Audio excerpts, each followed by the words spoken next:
I'd like to share two quotes by Ralph Waldo Emerson, and they both really speak to me, and hopefully they'll speak to you too. Plus, they're both really good ones to keep in mind when you're having a rough day. The first one: be not the slave of your own past. Plunge into the sublime seas.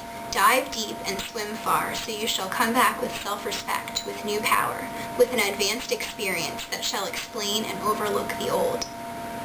So for one, the very words sound refreshing, invigorating, and renewing.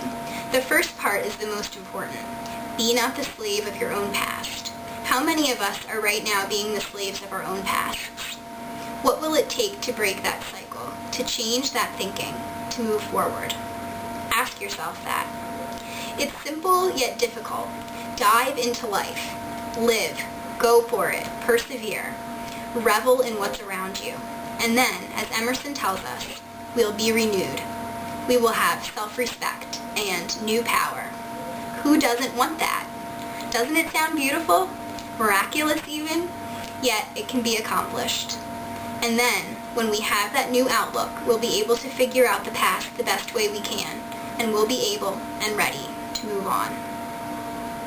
The second quote: finish each day and be done with it. You have done what you could. Some blunders and absurdities no doubt crept in. Forget them as soon as you can. Tomorrow is a new day. Begin it well and serenely, and with too high a spirit to be cumbered with your old nonsense. I like this one even more. One of my own sayings I keep on a post-it at my desk is, today is what you make it, and tomorrow is always a new day.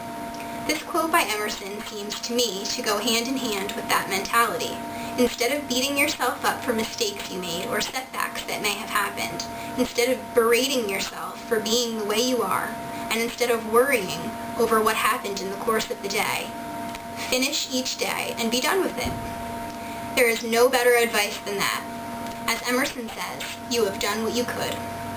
Things may have happened that you didn't like, but forgetting them as soon as you can is a much better choice than dwelling on them and thus allowing them to hinder your progress for the days to follow. Each new morning, focus not on the day that has passed, but begin the new day, serenely and with too high a spirit to be cumbered with your old nonsense. When the day begins, it is new and fresh and clean and blank. Don't mar such a glorious thing with bad feelings from the previous day. March on and make the day what you want it to be.